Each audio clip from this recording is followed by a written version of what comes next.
The next chapter is called Mr. and Mrs. Jenkins Meet Bruno. Mr. and Mrs. Jenkins. Those must be Bruno's parents. I wonder how they're going to react when they find out their son has been turned into a mouse. Let's find out. My grandmother carried me back into her own bedroom and put me on the table. She set the precious bottle down beside me. "What time are those witches having supper in the dining room?" she asked.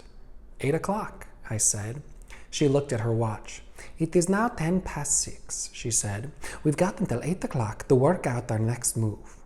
Suddenly, her eye fell upon Bruno. He was still in the banana bowl on the table. He had eaten 3 bananas and was now attacking a 4th. He had become immensely fat. "Well, that's quite enough," my grandmother said, lifting him out of the bowl and putting him on the tabletop. "I think it's time we return this little fellow to the bosom of his family. Don't you agree, Bruno?" Bruno scowled at her. I had never seen a mouse scowl before, but he managed it. "My parents let me eat as much as I want," he said. "I'd rather be with them than with you." "Of course you would," my grandmother said. "Do you know where your parents might be at this moment?" "They were in the lounge not long ago," I said. "I saw them sitting there as we dashed through on our way up here."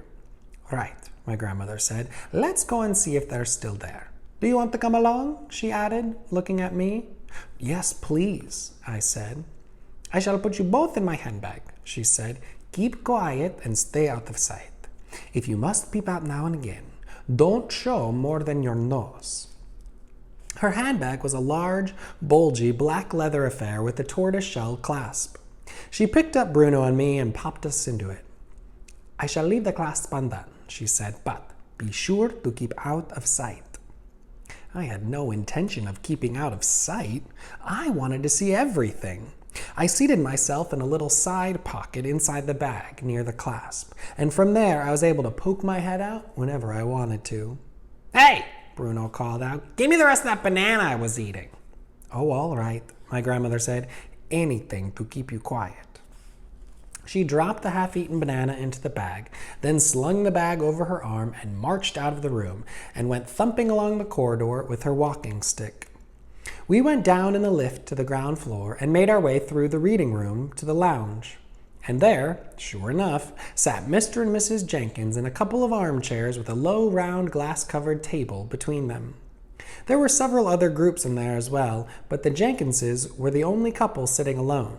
Mr. Jenkins was reading a newspaper. Mrs. Jenkins was knitting something large and mustard-colored. Only my nose and eyes were above the clasp of my grandmother's handbag, but I had a super view. I could see everything. My grandmother, dressed in black lace, went thumping along across the floor of the lounge and halted in front of the Jenkinses' table. "Are you Mr. and Mrs. Jenkins?" she asked. Mr. Jenkins looked at her over the top of his newspaper and frowned. "Yes," he said. "I am Mr. Jenkins. What can I do for you, madam?" "I'm afraid I have some rather alarming news for you," she said. "It's about your son, Bruno." "What about Bruno?" Mr. Jenkins said. Mrs. Jenkins looked up, but went on knitting. "What's that little blighter been up to now?" Mr. Jenkins asked. "Raiding the kitchen, I suppose." "It's a bit worse than that," my grandmother said. "Do you think we might go somewhere more private while I can tell you about it?" "Private?" Mr. Jenkins said. "Why do we have to be private?" "This is not an easy thing for me to explain," my grandmother said. "I'd much rather we all went up to your room and sat down before I tell you any more." Mr. Jenkins lowered his paper. Mrs. Jenkins stopped knitting. "I don't want to go up to my room, madam," Mr. Jenkins said. "I'm quite comfortable here, thank you very much." He was a large, coarse man, and he wasn't used to being pushed around by anybody. "Kindly state your business and then leave us alone," he added. He spoke as though he was addressing someone who was trying to sell him a vacuum cleaner at the back door. My poor grandmother, who had been doing her best to be as kind to them as possible, now began to bristle a bit herself. "We really can't talk in here," she said. "There are too many people. This is a rather delicate and personal matter." I'll talk when I dashed well want to, madam, Mr. Jenkins said. Come on now, out with it. If Bruno has broken a window or smashed your spectacles, then I'll pay for the damage, but I'm not budging out of this seat. One or two other groups in the room were beginning to stare at us now. Where is Bruno, anyway? Mr. Jenkins said. Tell him to come here and see me. He's here already, my grandmother said. He's in my handbag. She patted the big floppy leather bag with her walking stick. What the heck do you mean he's in your handbag? Mr. Jenkins shouted. Are you trying to be funny? Mrs. Jenkins said, very prim. There's nothing funny about this, my grandmother said. Your son has suffered a rather unfortunate mishap. Well, he's always suffering mishaps, Mr. Jenkins said. He suffers from overeating, and then he suffers from the wind. You should hear him after supper. He sounds like a brass band, but a good dose of castor oil soon puts him right again. Where is the little bugger? I've already told you, my grandmother said. He's in my handbag, but I do think it might be better if we went somewhere private before you meet him in his present state.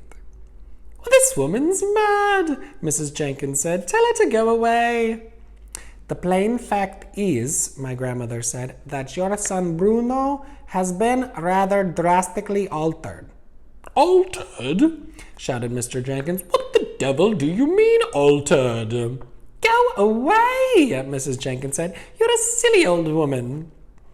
I am trying to tell you as gently as I possibly can that Bruno really is in my handbag, my grandmother said. My own grandson actually saw them doing it to him. Saw who doing what to him, for heaven's sake? Shouted Mr. Jenkins. He had a black mustache which jumped up and down when he shouted. Saw the witches turning him into a mouse, my grandmother said. Oh, call the manager, dear, Mrs. Jenkins said to her husband. Have this mad woman thrown out of this hotel. At this point, my grandmother's patience came to an end. She fished around in her handbag and found Bruno. She lifted him out and dumped him on the glass-top table. Mrs. Jenkins took one look at the fat little brown mouse who was still chewing a bit of banana, and she let out a shriek that rattled the crystals onto the chandelier. She sprang out of her chair yelling, "It's a mouse! Oh, take it away! I can't stand the things!" "It's Bruno," my grandmother said. "You nasty, cheeky old woman!" shouted Mrs. Jenkins. Mr. Jenkins started flapping his newspaper at Bruno, trying to sweep him off the table. My grandmother rushed forward and managed to grab hold of him before he was swept away. Mrs. Jenkins was still screaming her head off, and Mr. Jenkins was towering over us and shouting, "Get out of here! How dare you frighten my wife like that? Take your filthy mouse away this instant!" "Help!" screamed Mrs. Jenkins. Her face had gone the color of the underside of a fish. "Well, I did my best," my grandmother said, and with that she turned and sailed out of the room, carrying Bruno with her. That's the end of the chapter. So, how did Mr. and Mrs. Jenkins react when they saw Bruno had been turned into a mouse? Yeah, not great, right? Mrs. Jenkins went crazy, and Mr. Jenkins started trying to hit the mouse with hit Bruno with a newspaper. Did they believe that the mouse was Bruno? No. What kind of people are Mr. and Mrs. Jenkins? Yeah, they don't seem like very kind people or parents, right? And they seem a little bit rude. Because did they treat the boy's grandmother very nicely when she told them that she had something to tell them? No, they were like, "Go away, who are you? Oh, this woman's crazy." So do they know that Bruno's a mouse still? No. Oh my gosh. All right, let's keep going.